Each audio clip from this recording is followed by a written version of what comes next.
What is going on, guys? It is Blink here, back with a new guide. So in this guide, we'll be talking about the best ways to get the high ground back. Also, the V-Bucks giveaway is still going on, so make sure to visit the link in the description to enter. And lastly, don't forget to subscribe and turn on notifications as opposed to Amazon gift card in the comments every time I upload. By turning on notifications, you'll have a way better chance of getting here first and redeeming that code. Anyways, guys, let's get to this guide. Alright, so let me show you guys the most common method of getting the high ground back once your opponent's got above you. A lot of people will box themselves under their opponent's ramps and then edit their way up with the double ramp, which is fine. But it takes way too much time compared to the method I'll be showing you. So once you've hit the top of your opponent's ramps, you'll want to jump up and place down 2 floors side by side.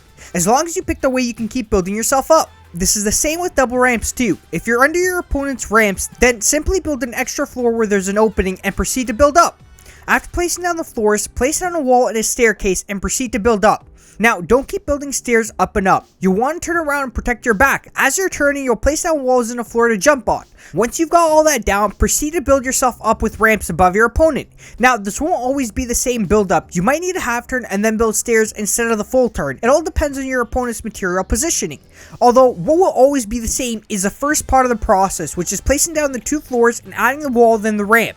So the reason I add the wall then the ramp is because by adding the wall, your ramp won't accidentally be placed in front of the floor, resulting in loss of time. The wall makes sure the ramp gets placed over top of the floor. This saves you time as you're jumping up. You're already halfway up your ramp. So by just placing down a wall before your ramp, you'll already be halfway up your ramp in an instant. Just make sure you're taking note of that. Here's a simple example of me utilizing this method. Now, it's not happening from the start, but you guys can see I utilize this method very often to get that high ground back quickly.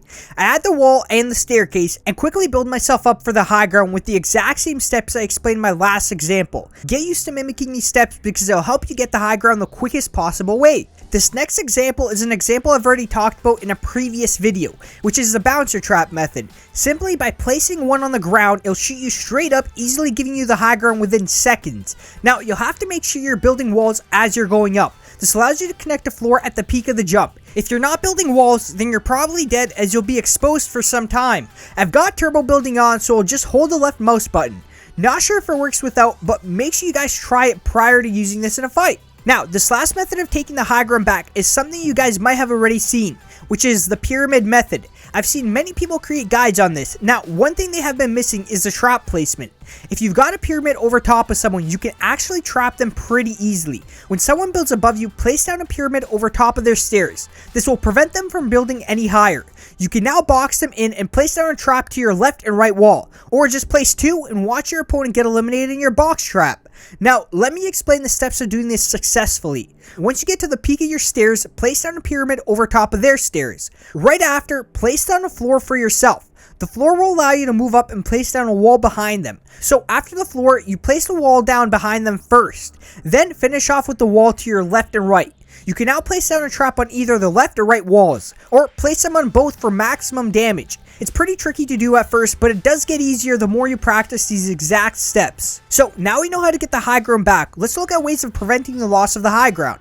The first method is one I've talked about in a lot of previous videos, which is the double ramp method. As you're building up and it seems like you're above your opponent, then add an extra staircase over top of your opponent's materials, especially if you guys are building side by side. Without that extra staircase, you'll both just keep building up and up. By locating your opponent's stairs and adding that extra staircase, you'll be able to stop him from building up. Now, he can utilize the double floor method shown in my first example, and this is where you have to edit the staircase pretty fast to get a drop on him as soon as you can. Here's an example of what I mean. I built myself out of my 1x1, and the moment I see my opponent's stairs beside me, I block him with my set of stairs. I instantly edit the stairs and get a drop on him before he's able to do anything. The key here is speed. The faster you can do it, the more likely you'll catch your opponents out with his materials. Now, here's the last example of preventing the loss of the high ground, which is by placing down floors over top of your opponent's ramps. You can easily predict where your opponent's next ramp is going to be, and by placing down floors, you can stop him from building up any higher.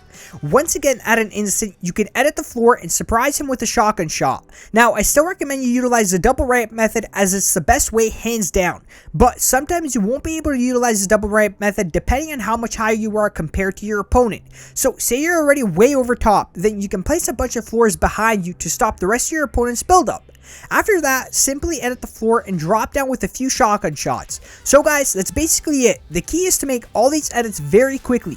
The quicker you do it, the more likely literally will catch your opponent out without him knowing what's going on. Well guys, that's it for this guide. Hopefully I've helped some people out, and a like and a sub will be greatly appreciated as it does help me out a lot.